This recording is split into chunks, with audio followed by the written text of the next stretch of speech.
नमस्कार, स्वदेश न्यूज देख रहे हैं आप। मैं हूं आपके साथ राखी और बात करेंगे कलह कांग्रेस की। कलह कांग्रेस की इसलिए भी क्योंकि मानक अग्रवाल के साथ जो कुछ भी हुआ, 6 साल के लिए उन्हें पार्टी से बाहर निकाला गया। वजह हम और आप सभी बहुत अच्छे से जानते हैं और कार्रवाई भी ऐसी चीज को लेकर हुई है जिसको समय हो गया। बस आपत्ति इस बात की है कि सिर्फ मानक अग्रवाल को ही बाहर का रास्ता क्यों दिखाया गया, दूसरे लोगों ने भी जो प्रतिक्रिया दी थी उन पर कार्रवाई क्यों नहीं हुई। इन सब के बीच में आपको बता दें कि मानक अग्रवाल ने बहुत साफ शब्दों में आज एक पत्र भी लिखा है सोनिया गांधी को, जिसमें उन्होंने बहुत सारा जिक्र, पूरा ब्यौरा दिया है कि वो कब से पार्टी के साथ हैं, उनको निकालने का अधिकार किसको है और क्या क्या घटनाक्रम इस बीच हुए, तब दूसरों पे कार्रवाई नहीं हुई तो उनका निकाला जाना कितना उचित है। उन्होंने तमाम चीजों का जिक्र उस पत्र में किया है। अब सवाल ये उठता है, इसके साथ ही एक बहुत महत्वपूर्ण बात आपको बता दें कि उन्होंने आज जब स्वदेश न्यूज से बात की थी तो उन्होंने बहुत स्पष्ट शब्दों में सुरेश पचौरी का नाम लिया था। उन्होंने कहा कि ये पूरा षड्यंत्र उन्होंने किया है और इस तरह की चीजें अच्छी नहीं होती हैं क्योंकि उन्होंने लंबे समय तक पार्टी में काम किया। चलिए, इस पर प्रतिक्रियाएं भी हैं पक्ष और विपक्ष की। क्या कुछ कहा है, चलिए पहले सुनते हैं। निश्चित रूप से जिस तरीके से एक षड्यंत्र पूर्वक हिंदू महासभा के नेता बाबूलाल चौरसिया को कांग्रेस में शामिल किया गया और उसके बाद सारे कांग्रेस के वरिष्ठ नेताओं ने, कार्यकर्ताओं ने इसका विरोध किया। इसके बाद भी उनकी सदस्यता समाप्त नहीं की गई। उल्टा प्रदेश कांग्रेस कमेटी ने मेरे खिलाफ कार्रवाई कर दी, जबकि उनको कोई अधिकार नहीं था। अधिकार सिर्फ एआईसीसी मेंबर होने के नाते आदरणीय सोनिया जी जो कांग्रेस के अध्यक्ष हैं उनको है और प्रदेश कांग्रेस कमेटी इस पर कोई कार्रवाई नहीं कर सकती। या तो एआईसीसी की जो समिति है वो कर सकती है मेरे खिलाफ, अनुशासन समिति, प्रदेश कांग्रेस कोई कार्रवाई नहीं कर सकती। जब मैंने अध्यक्ष से पूछा तो उनको ज्ञान ही नहीं था कि कॉन्स्टिट्यूशन में क्या लिखा हुआ है। मैंने ये सारी चीजें कांग्रेस प्रेसिडेंट के पास में लिखित में भिजवा दी कि चौरसिया को शामिल किया गया, पहले उसको वापस किया जाए और जो गोडसे की विचारधारा के लोग हैं उनको कांग्रेस पार्टी से बाहर किया जाए और जो गांधीवादी विचारधारा के लोग हैं जिन्होंने कांग्रेस पार्टी को मजबूत किया उनको ही कांग्रेस में रखा जाए। कांग्रेस के वरिष्ठ नेता हैं, उनको सब चीजों का ज्ञान होना चाहिए कि एआईसीसी मेंबर के खिलाफ कार्रवाई करने का अधिकार प्रदेश कांग्रेस कमेटी को नहीं है। देखिए, लगभग 50 साल से मैं कांग्रेस पार्टी में हूँ और जब से लगातार कांग्रेस पार्टी के लिए काम कर रहा हूँ। मुझे पीसी सेठी साहब जब मुख्यमंत्री थे उन्होंने वो कांग्रेस में लेकर आए थे, उस समय से काम कर रहा हूँ और ये एक षड्यंत्र पूर्वक, निश्चित रूप से एक षड्यंत्र मेरे खिलाफ रचा गया है। और षड्यंत्र रचने वाले भोपाल में एक रहते हैं सुरेश पचौरी, वो हमेशा षड्यंत्र लोगों के खिलाफ रचा करते हैं। मुझे गांधी का समर्थन किया, निष्कासित हो गए। गोडसे का समर्थन, ताकतवर हो गए। कांग्रेस अब लगभग उन्हीं सिद्धांतों पर चल रही है। कहा तो माननीय राहुल यादव जी ने भी बहुत कुछ था, उन पर नहीं करी, पर कमजोर देखा। समर्थ को नहीं दोष घुसाई, शायद ऐसा मानते होंगे कमलनाथ जी। कमलनाथ जी किसी की मानते नहीं है, राहुल गांधी नसीहत दें या कोई और नसीहत दें। उम्रदराज व्यक्ति है, अनुभवी व्यक्ति है, निर्णय कर लिया तो कर लिया। अब जबरदस्ती पूरी कांग्रेस को स्वीकार करना ही पड़ेगा, ऐसा लगता है। गांधी का समर्थन किया, निष्कासित हो। तो देखा आपने कलह कांग्रेस की और ये कलह बहुत आगे बढ़ती जा रही है। क्या होगा इसका, क्या निर्णय हो सकता है? क्या बाबूलाल चौरसिया को पार्टी से बाहर का रास्ता दिखाया जाएगा? क्या मानक अग्रवाल का जो निष्कासन हुआ है वो बहाल किया जाएगा? बहुत सारे सवाल हैं, लेकिन इन सब के बीच जिस तरीके से आरोप लगाए गए अपने ही लोगों के प्रति, वो कहीं ना कहीं इस बात की पुष्टि करते हैं कि कांग्रेस में कलह है, गुटबाजी है और उससे बाहर आना कांग्रेस के लिए बहुत बड़ी चुनौती भी है। चलिए हम विस्तार से चर्चा करेंगे। कई मेहमान हमारे साथ जुड़े हुए हैं। सबसे पहले आपका परिचय करा देते हैं। आपको बता दें कि भारतीय जनता पार्टी का पक्ष रखने के लिए सुमित ओरछा जी हमारे साथ जुड़े हैं। सुमित जी, बहुत स्वागत चर्चा में शामिल होने के लिए। राजनीतिक विश्लेषक के रूप में राजेंद्र कानूनगो जी हमारे साथ जुड़े हुए हैं। राजेंद्र जी, आपका भी बहुत स्वागत है। चर्चा की शुरुआत मैं सबसे पहले सुमित जी आपसे करना चाहती हूं। जो पूरी बात, जो पूरा स्टेटमेंट मानक अग्रवाल का आया, आज हमने स्वदेश न्यूज ने खास उनसे बातचीत भी की थी और उन्होंने बहुत स्पष्ट शब्दों में बोला है कि मुझे निकालने का अधिकार एआईसीसी को हो सकता है और किसी को नहीं है। और उन्होंने जब ये बात कमलनाथ जी के समक्ष रखी, उनसे बात की, तो उन्होंने साफ शब्दों में बोला कि कमलनाथ जी का ये कहना है कि उन्हें इसके बारे में पता नहीं था। क्या लगता है इस पूरे मामले में गोडसे की विचारधारा रखने वाले बाबूलाल चौरसिया का मान सम्मान हो गया, पार्टी में आ गए, विरोध के स्वर बहुत सारे थे, लेकिन गाज गिरी सिर्फ मानक अग्रवाल पर। जो पूरा घटनाक्रम हुआ है यह साधारण घटनाक्रम नहीं है। यहाँ एक तीर से कई निशाने साधे गए हैं। इसके पूरा स्पष्ट संदेश अरुण यादव जी तक जाता है और उनको हद में रहने के लिए कांग्रेस के उस षड्यंत्रकारी गिरोह ने कह दिया है जो गोडसे की विचारधारा को जो है अंगीकार करता है। कांग्रेस अब कहीं की नहीं रही, ना गांधी जी की रही, ना गोडसे की रही, ना मानक रही, ना अमानक रही।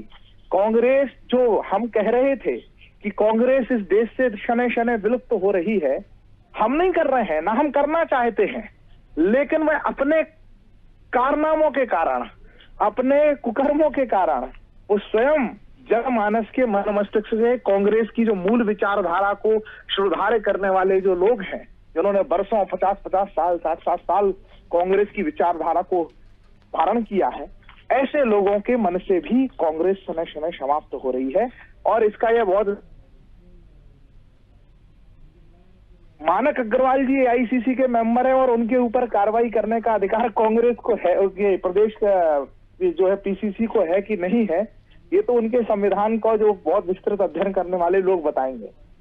लेकिन वैसे भी मानक अग्रवाल जी कांग्रेस के एक बहुत बड़े नेता हैं।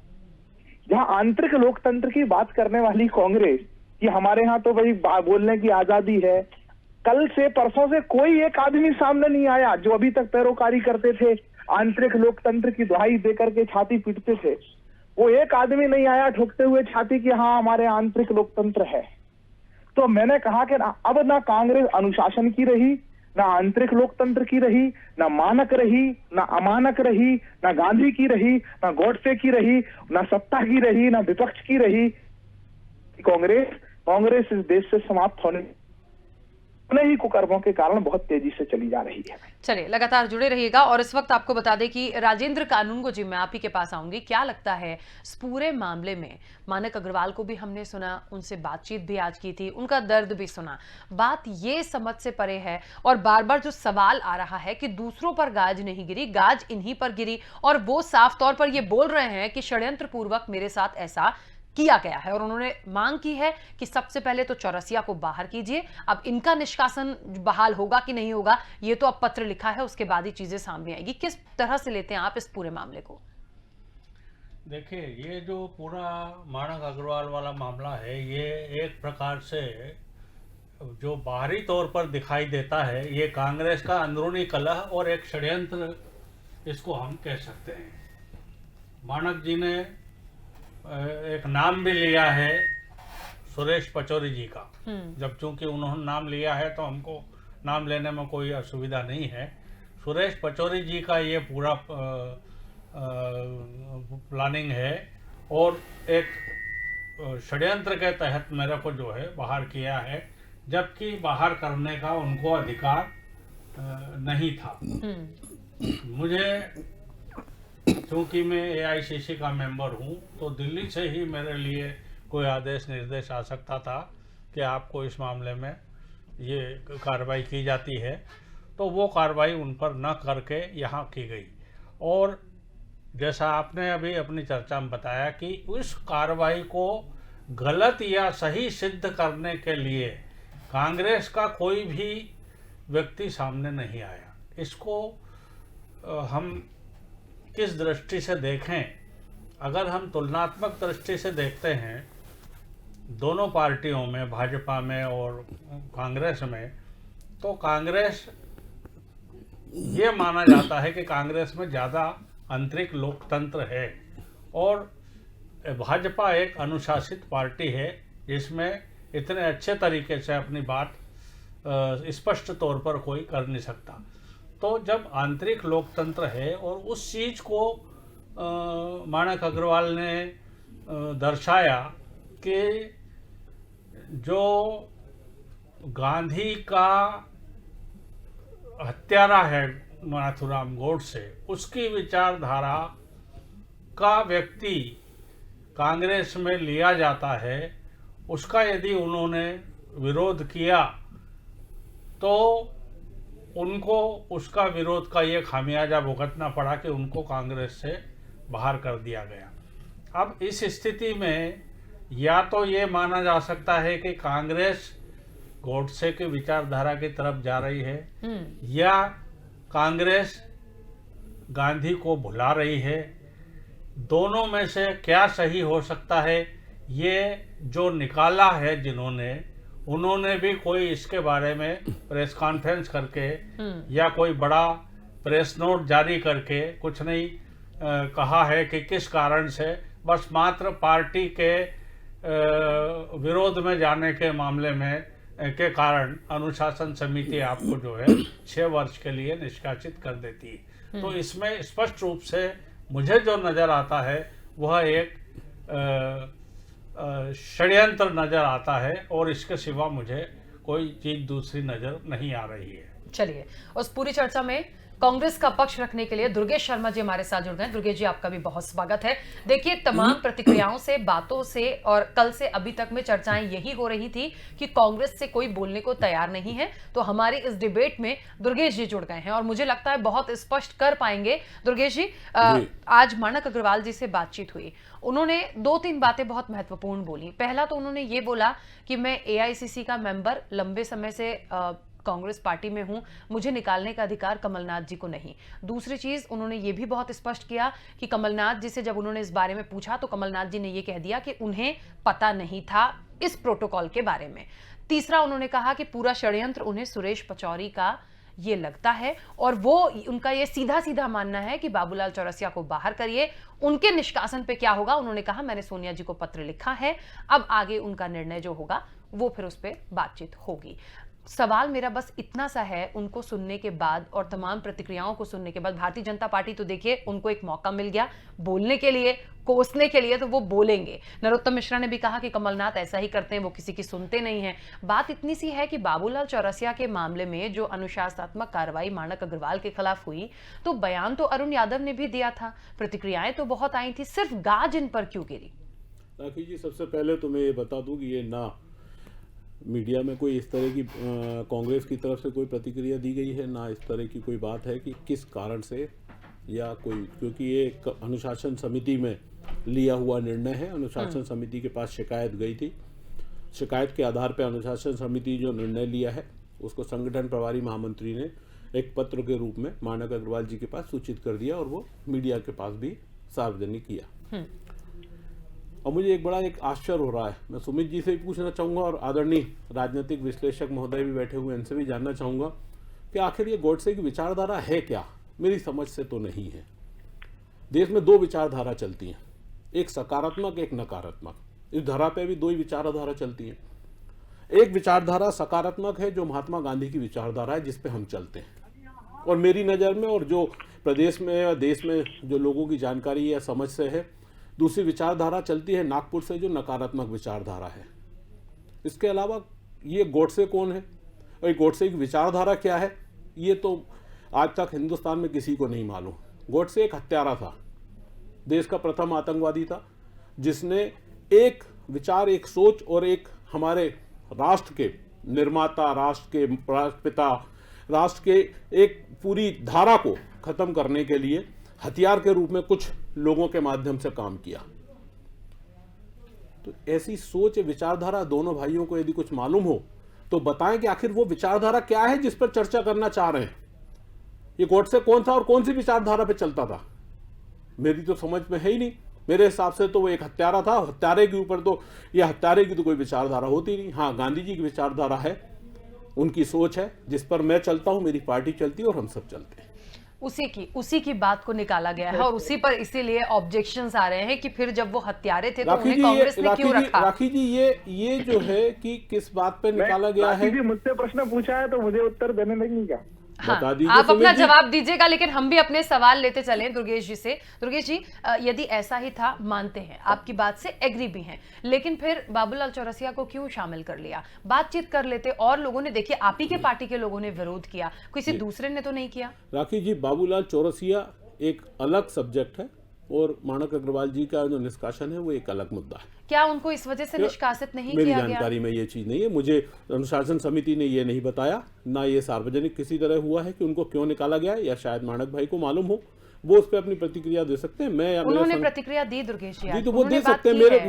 मेरे को संगठन की तरफ से जो जानकारी दी गई है कि उनको पार्टी के विरुद्ध इसमें निकाला गया है, वो मैं उतना मुझे मालूम है, उस पर मैं अपनी प्रतिक्रिया दे चुका हूँ। चलिए सुमित जी।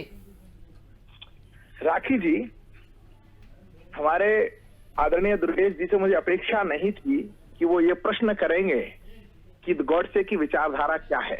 हाँ, बताइए। जो कांग्रेस बरसों तक हमारे ऊपर गॉडसे समर्था, गॉडसे की विचारधारा, वो मैं कह रहा हूँ ना भैया, बात करती रही, उसके प्रवक्ता और आधिकारिक प्रवक्ता टीवी चैनल पर पूछ रहे। भाई सुमित जी, आपने बोला मैं एक सवाल आपको दोहरा दूं, आप फिर उसका जवाब दोगे, ज्यादा उचित होगा। आप गॉडसे को फॉलो करते हैं, आप गॉडसे के मार्ग पर चलना पसंद करते हैं, पर उसकी विचारधारा क्या है वो आप बता दीजिए देश को। मेरे हिसाब से तो एक हत्यारा है जिसके आप समर्थक हैं। तो इतना तो होता ही है, ये कहना ये गॉडसे की विचारधारा है। क्या है विचारधारा? क्या है विचारधारा? विचारधारा का विश्लेषण करें। महात्मा गांधी की विचारधारा सहयोग आंदोलन है, महात्मा गांधी की विचारधारा शांति है, जो हमको सहयोग करना है, हमें शांति के लिए काम करना है, हमें अहिंसा से दूर रहना है, हमें महात्मा गांधी के एक एक पद के बारे में हम और आप लंबा डिस्कशन कर सकते हैं। दुर्गेश जी, तो गॉडसे के बारे में बताओ ना, क्या विचारधारा है जिसको आप फॉलो करते हो? गांधी जी का विचार, गांधी जी, मैं बता रहा हूँ, जी के विचार पे ही बता देते हैं पहले, और गॉडसे का क्या है वो भी बता देते हैं। गांधी जी को तो आप समझ नहीं सकते ना, आप उनको समझते ना मानते।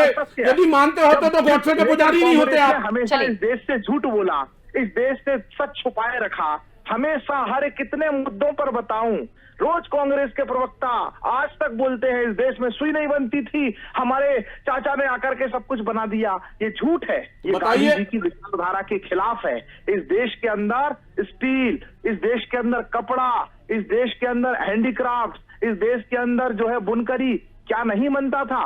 इतने सारे मुगल आए, यहाँ की अगर कारीगरी की बात करें, इतने मुगल आए, जिन जिन देशों बता दीजिए, सुई की फैक्ट्री कौन सी थी पहली?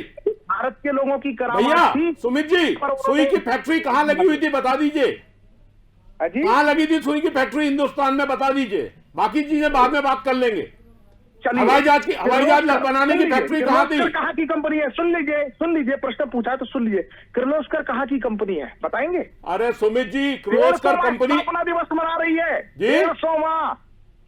150 साल हो गए कांग्रेस। मुझे लग रहा है, मुझे ऐसा लग रहा है कि हम अपनी चर्चा जिस पर कर रहे हैं वो सिर्फ विचारधारा पे न सिमट जाए। देखिए, स्टील को भिलाई जानते हो कहाँ पर है?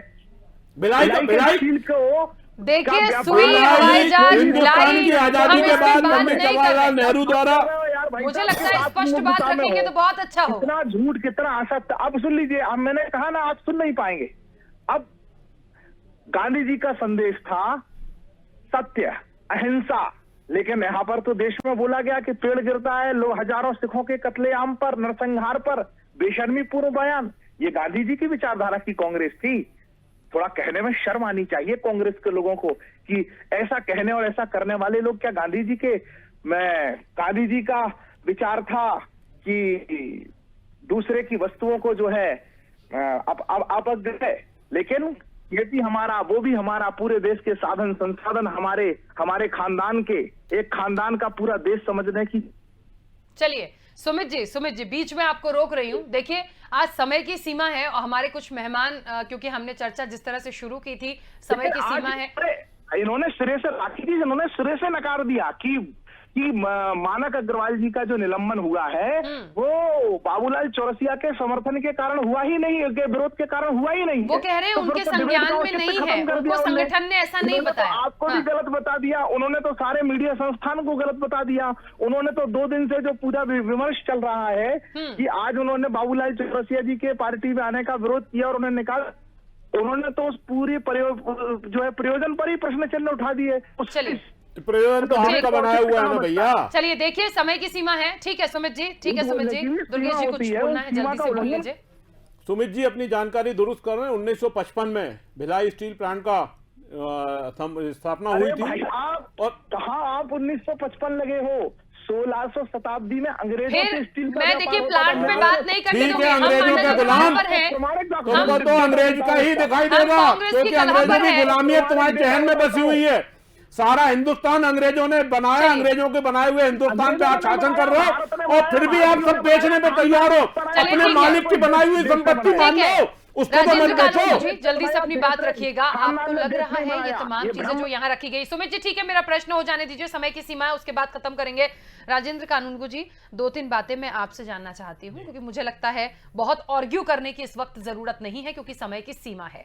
मानक अग्रवाल जी ने अपनी प्रतिक्रिया दी थी बाबूलाल चौरसिया पर, बहुत लोगों की आई थी। उसके बाद निष्कासन होता है, उसके बाद उन्होंने जो पत्र जारी किया सोनिया गांधी को, उन्होंने बहुत सारा ब्यौरा उसमें लिखा और उस लिखावट से साफ पता चल रहा है कि क्यों कार्रवाई हुई, क्या हुआ है, क्यों निष्कासन हुआ है। दुर्गेश जी यदि अपनी तरफ से तमाम बातें बोल रहे हैं कि संगठन की तरफ से उन्हें नहीं पता, उन्हें बस ये पता है कि अनुशासन समिति ने जो निर्णय दिया है वो है, आपके नजरिए से क्या है और इस मामले में आगे क्या होता दिख रहा है? जल्दी से अपनी बात रखिएगा। एक बीच में एक व्यवधान और आया था। मैं ये भी कह सकता हूँ कि कांग्रेस की तरफ से यदि ये बात होती है कि मानक अग्रवाल ने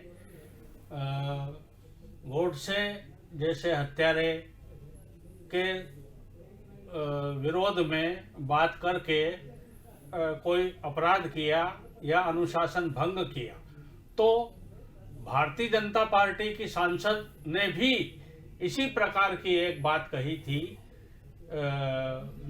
जो भोपाल की सांसद हैं उन्होंने भी गोडसे के बारे में कहा था।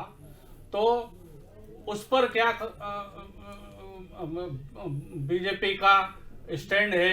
एक तो ये चीज आती है। ठीक। दूसरी चीज एक ये है कि यदि इस मुद्दे पर उनका निष्कासन नहीं हुआ है तो अचानक ऐसा उन्होंने, अभी तक तो कुछ देखने में नहीं आया कि ऐसी कोई बात कह दी हो जिस पर कि उनका निष्कासन हो सकता हो सकता है कि अपने व्यू के हिसाब से कांग्रेस जो है वो अपने तरीके से उसको डील करना चाहती है या आगे कोई भूल सुधार करना चाहती है, इसलिए उस ज़्यादा पचड़े में पड़ना नहीं चाहती, धीरे से उसको मामले को सुलझाया भी जा सकता है। अब ये चीज़ें क्या नतीजा निकलेगा ये तो कुछ समय बाद ही पता चलने की स्थिति निर्मित होगी। चलिए ठीक है, देखिए समय की सीमा है, बहुत सारे सवाल एक बार फिर यहाँ आ गए हैं कि क्या है। बहुत स्थितियां जो हैं वो स्पष्ट हैं, बहुत स्थितियां जो हैं वो बहुत जल्दी और स्पष्ट हो जाएंगी। अब कई सवाल हैं, क्या कहना है और क्या चीजें निकल कर आएंगी देखना दिलचस्प होगा। फिलहाल दीजिए इजाजत, नमस्कार।